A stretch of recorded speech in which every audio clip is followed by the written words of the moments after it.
नाजरीन आदाब। नाजरीन, असम्बली एक्शन अपने शबाब पे है और तमाम लीडरान जो है वोटरों को लुभाने की भरपूर कर रहे हैं कोशिश। और इस बीच हमारे साथ इस वक्त मौजूद है नेशनल कॉन्फ्रेंस के सूबाई सदर और कदावर शख्सियत नासिर असलम वानी, जिन्होंने आज पहली बार कुपवाड़ा में एक बड़े यूथ कन्वेंशन से खिताब किया और यूथ को मोटिवेट करने की कोशिश की। और उनसे ये कहा गया कि आखिर जो नेशनल कॉन्फ्रेंस ने आज तक काम किया है वो यूथ के सामने रखा गया, ताकि जो नौजवान जो दूर हुए थे नेशनल कॉन्फ्रेंस से उन्हें फिर से नज़दीक बनाया जाए। यानी कि नौजवानों और नेशनल कॉन्फ्रेंस के दरमियान जो दूरियां थी उन्हें आज ख़त्म करने की कोशिश की जा रही है। तो हमारे साथ बरह रास्त इस वक्त मौजूद है नासिर असलम वानी। नासिर साहब, आज पहली बार हमने देखा कि एक बड़ा यूथ कन्वेंशन कुपवाड़ा ज़िले में हुआ, तो आपने यूथ को मोटिवेट करने के लिए क्या ख़ास कोशिशें की? देखिए जनाब, यूथ चाहती है कि उनसे सच बोला जाए और उनको जब खाली नारों से लुभाने की कोशिश की जाती है तो उसके साथ उसके हक में नहीं होते। हमने उनसे अपने नेशनल कॉन्फ्रेंस के बारे में जितने खदशात यहाँ पैदा किए गए हैं, यहाँ जो गलतफहमियाँ पैदा की गई हैं, उनको दूर करने की कोशिश की और उनको नेशनल कॉन्फ्रेंस की सही तारीख बताने की कोशिश की गई।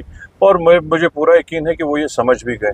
आज उनके पास ऑप्शंस हैं, ये पहला दौर नहीं है, उनके पास ऑप्शंस हैं, वो इंफॉर्मेशन उनके हाथ में है, वो सही और गलत में फ़र्क जानते हैं और सही और गलत में फ़र्क करना भी जानते हैं।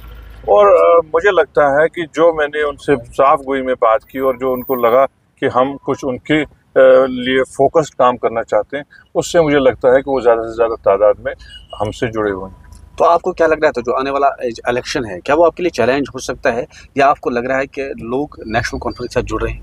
देखिए, इलेक्शन हर कोई चैलेंज होता है, कोई भी इलेक्शन आसान नहीं होता है।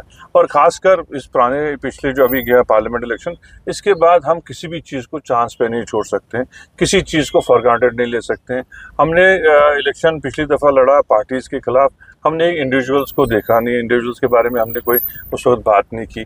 तो आज हम कोई भी चीज़ चांस पे नहीं छोड़ेंगे, हम हर चीज़ को सीरियसली और बारीकी से देखेंगे और उसी तरह उसका जो है तोड़ भी करेंगे। आपको क्या लग रहा है कि जिस तरह इंजीनियर रशीद जो है उसके साथ नौजवान जुड़े थे और वो बाज़ाब्ता दोनों पार्लियामेंट मेंबर बन गए, अब जो है अब 11 सितंबर को उसको रखा गया है, या बेल होगी या नहीं होगी, क्या आपको लग रहा है कि वो कोई बड़ा चैलेंज हो सकता है आपके लिए, खासतौर पर नेशनल कॉन्फ्रेंस? क्योंकि सभी पार्टियां जो है वो नेशनल कॉन्फ्रेंस को ही तनकीद का निशाना बनाती हैं। देखिए, ये तो है ही, मैंने अपनी तकरीर में भी कहा, जैसे आपने सुना होगा, हर पार्टी जो भी यहाँ है उनकी जो तनकीद का हद सिर्फ नेशनल कॉन्फ्रेंस को बनाया जाता है।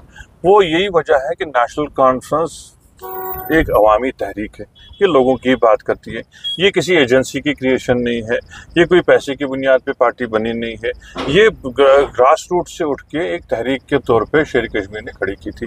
उसी मिशन को हम आज भी आगे ले रहे हैं। इसके साथ लोगों का काफ़ी जो है वो गुस्सा रहता है कि ये इस किस्म की क्यों है। आपने देखा होगा जब 2019 के बाद पार्टियाँ बिखरने लग गई, टूटने लग गई, यही एक पार्टी है जो अभी तक जुड़ी रही। उसकी वजह है कि ये ग्रास रूट लेवल पार्टी है, ज़मीन के साथ जुड़ी हुई है, लोगों की अपनी पार्टी है। उस वजह से हम अभी भी तो अल्लाह के फजल से जुड़े हुए हैं और कामयाब। यानी कि हम ये कहेंगे कि जो आने वाला वक्त है, जब हम ये कहेंगे कि आपका जो मैनिफेस्टो सामने आ चुका है उसमें कई ऐसी बातें की गई हैं कि हम ज़्यादातर लोगों के लिए ही काम करेंगे, तो आपको क्या लग रहा है कि वो मैनिफेस्टो आपका आज काम आ जाएगा? देखिए, ये हमने कहा नहीं है, ये हकीकत है। आज का जो मैनिफेस्टो है इसका बेशतर हिस्सा जो हमको लोगों ने सुझाव दिए हैं और जो हमने ग्राउंड पे लोगों की आवाज़ सुनी है उसकी अक्कासी करता है। ये कोई टेबल पे बैठ के नक्शा नहीं खींचा गया है, ये ज़मीनी हक़ाइक़ से जुड़ा हुआ एक ऐसा डॉक्यूमेंट है जिसको हर किसी ने अप्रिशिएट किया है, सराहा है।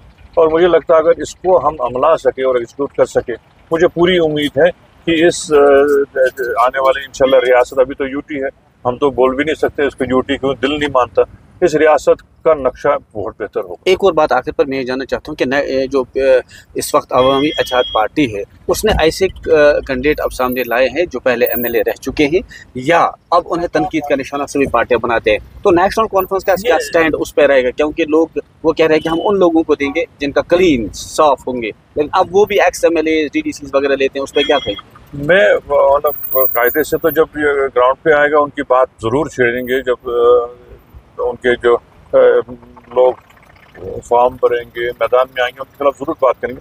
लेकिन एक चीज़ जो है बिल्कुल वाज़ेह हो गई है, पिछले 2 महीने में उनकी सियासत सारी खुल के सामने आई है। 2 महीने पहले उनका एक ही एजेंडा था कि उनको लोग वोट दें ताकि इंजीनियर रशीद साहब जेल से छूट के आए।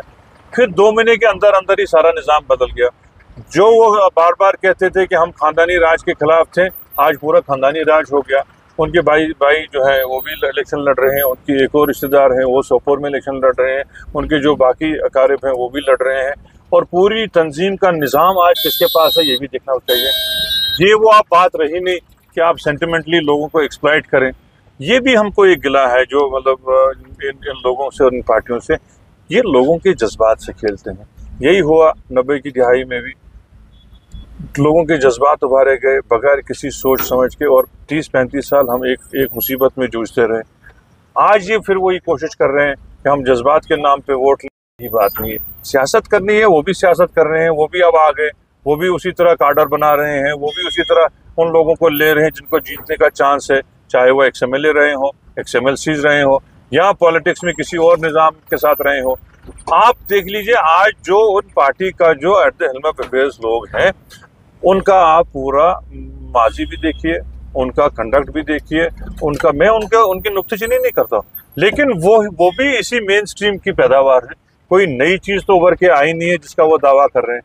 तो लोगों से भी यही अपील कर रहा है, जैसे मैंने तकरीर में भी कहा, जज्बात में अपने वोट को ज़ाया ना करें, सही सोच से वोट दें।